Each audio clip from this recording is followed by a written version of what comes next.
Hello, my name is Alanises King, and this right here is a 2021 Mini JCW Hardtop. It's got 228 horsepower, a quilted leather interior, and a 6-speed manual transmission.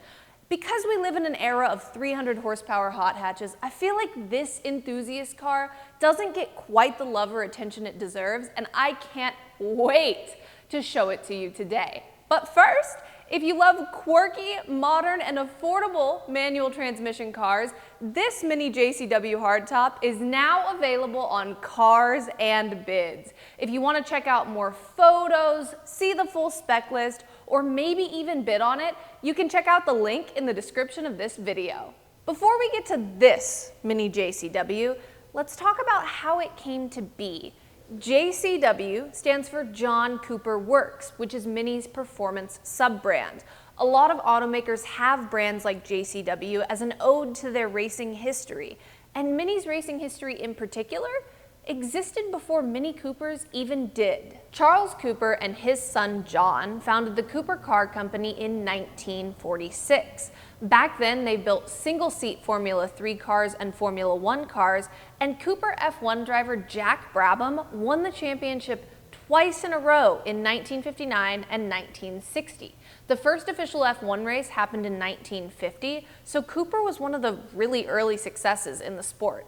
The first Mini Cooper came around in 1961, and it went racing too. In 1962, Pat Moss and her co-driver Ann Wisdom got Mini's first international rally victory in the 1,500-mile Tulip Rally.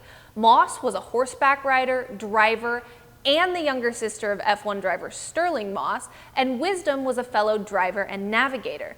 Wisdom was actually prone to car sickness, and she was also pregnant when they won this rally, so it was like a double whammy of puking.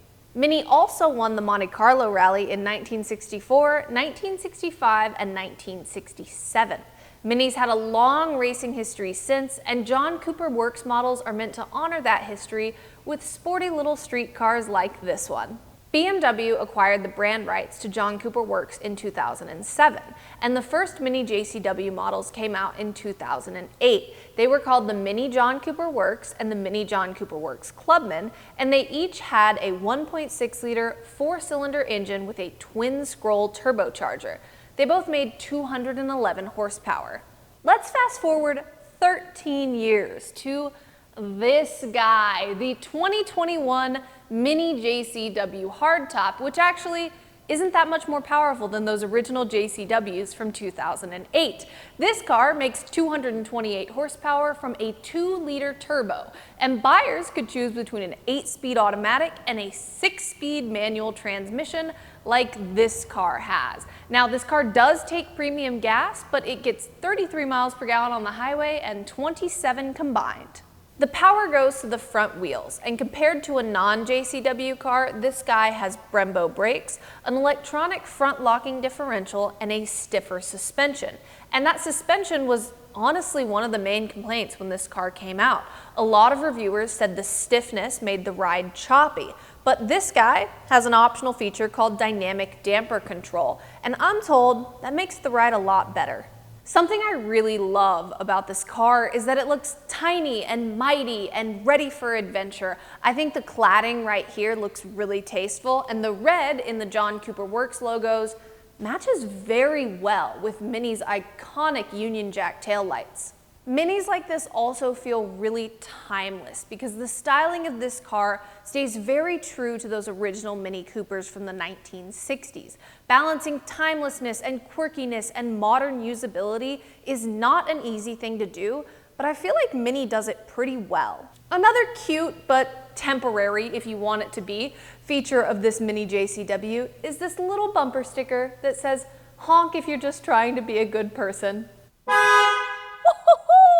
Now, I've been told in the comments that in all of my car reviews, I have to try to fit in the trunk. And it's a little tight back here. I feel like I could probably close this if I weren't by myself, but also I'm not a contortionist, so I don't have a lot of hope for myself. I don't know. We're gonna try. Oh my goodness. Huh. Okay, it gets 2 inches from closing. So this is like 98% of an Alanis, but if I was more flexible, it would probably be 100% of an Alanis. Yeah.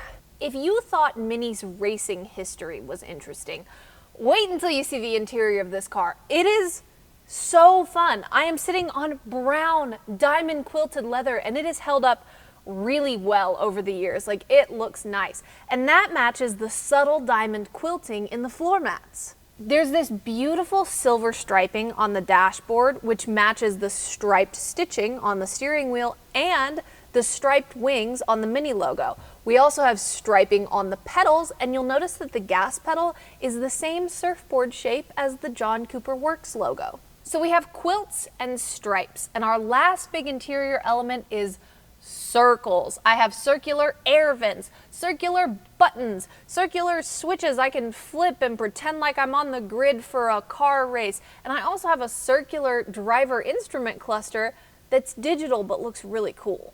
Our last big circle is the infotainment screen in the middle of the car. This is so well integrated into this interior. A lot of modern cars, you'll either see like a big tablet slapped in the middle like you see in a lot of electric cars, or you'll have a screen that's stuck onto or on top of the dashboard. Not here. This is so beautifully integrated, and it looks like it just fits. When I look up in this car, I don't just have a double sunroof, which has pulls that the front passengers and rear passengers can access. I also have this beautiful black headliner, which is so much better than the light gray stuff a lot of automakers put in their cars. And I have 2 sun visors. So if you're the driver and it's really sunny outside, flip both of them down and you're good. As I'm sitting in this car, everything doesn't just feel purposeful, it feels purposely stylish. Like Mini wants you to get in here and know what car you're in immediately. While I'm sitting here, let's talk about this manual transmission. As of 2019, Mini had a pretty high manual take rate of about 11%, but in May 2022, Mini temporarily stopped building manual cars due to supply chain issues. There was some fear that this might be permanent, but Mini was like, no, don't worry. We just want to simplify our lineup for now, and they will come back. Mini brought manuals back in phases in late 2022 and early 2023, so it was actually temporary. Also in early 2023, Mini opened a manual driving school in California. It's $499 for 4 hours, which is the same price as some of Mini's 4-hour track days. The front seat in this car is pretty spacious. I've got plenty of room to spread my legs.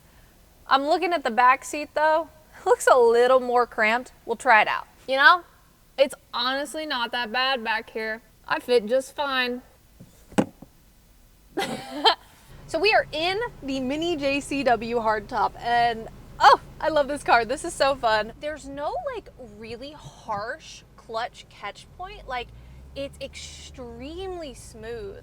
I feel like if you're a first-time driver and you're getting in this car, like, you're not gonna have a ton of issues with the clutch catch point. What you will have issues with is that this car doesn't have like a special command to get into reverse. There's no like lock on the gating, right, to get into reverse. So when you try to put it in first, if you go a little too harsh, it'll just go into reverse. Often when you get in a manual car, you're like, okay, go all the way to the left to put it in first, or else it's probably gonna be in third. And in this car, you go all the way to the left to put it in first, and it's in reverse. So you have to be careful about that. But the clutch catch point is super smooth. In some cars, you get in it, and there's like a very, very obvious catch point, and if you don't catch it, you're done for, right? Like, you're in trouble. No, in this car, you just ease off the clutch, you put a little bit of gas in it, and it just flows right into first gear. Very smooth, very easy. Now, a thing I'm noticing when I'm shifting is that I don't feel like a deep connection to the shifter. It's a very chill and calm connection. It's like, you know, I'm just kind of moving the shifter around, right? It's not like this emotional and deep shifter throw. But I think sometimes that comes at the cost of having a really nice car to shift into first gear. And I like shifting this car into first, and I like shifting this car into all of the gears. It's super smooth. It's actually really interesting to film while driving a stick because I'm looking at y'all and I'm looking at the traffic and I'm looking at the shifter. It's a very special skill, and I respect Doug a lot for doing it. So I brought this car out onto a fairly rough road to see how I felt about the stiffer suspension. And I mean, I get it. It's a little choppy. It's a little rough. I just have it in normal sport mode. I don't have anything special activated. It's a little rough, but I do think the original reviews that said it was like super choppy and that was like a big con, I don't really agree. If you drive this a lot, you're gonna get used to the fact that it's a little jostly. It's fine. It's pretty nice. It's not a bad ride, honestly. Oh, there is definitely quite a bit of torque steer in this car. So like, I didn't even really press the gas very hard just then, and like, it was torque steering. And torque steer, if you don't know about torque steer is a very common thing that happens in front wheel drive cars. Basically, the way the car puts the power down to the front wheels, sometimes the wheel will crank one way or the other because there's a lot of torque steer. You're putting the power down and the wheels are like, oh no, what do I do? Very common, happens in front wheel drive cars. And you can feel it. You don't even put too much gas down and this car's like, all right, we're gonna go to the side. We're just gonna trail off a little bit. But that's something you get. You know what you get when you get front wheel drive cars. It is what it is. I really do enjoy this car. Sure, it's not like the most muscular, powerful, connected to the shifter and the road kind of vehicle. It's just an enjoyable commuting car where you can shift your own gears and do what you want to do. And I think that's what you're going to get out of a 228 horsepower compact car. Like, that's what you're going to get, and it's fun. I love the headroom. I love the space I have in here. I really like the history of this car and the timelessness of this car. It's really cool to drive this vehicle and know that, like, okay, yeah, sure, there are a lot of Civic Type R's and Ford Fiesta STs and all that out there, but I went for something a little different. I went for something with a very cool history and female rally winners and stuff like that. You've got something different, you've got something special, and especially with this quilted interior and all of this nice stuff in here, it's a very unique car and it's a very enjoyable car to drive, and I love it. I'm having fun. Everybody got out of my way finally on the road, so I'm able to like see the road in front of me and have a little more fun, but this is a good car. I enjoy it. So that was the 2021 Mini JCW Hardtop. I am totally obsessed with this car. And I think it's wild that automotive enthusiasts, including me, don't talk about it more. It's such a special breed of quirky and fun. And as the automotive industry shifts to electric vehicles, there won't be a ton more opportunities to make decently affordable gas-powered manual transmission cars like this. If you also love this car and you want to learn more, it is now for sale on Cars and Bids. If you want to see more photos, check out the full spec list, or maybe even bid on it, you can check out the link in the description of this video. Otherwise, we'll see you next time.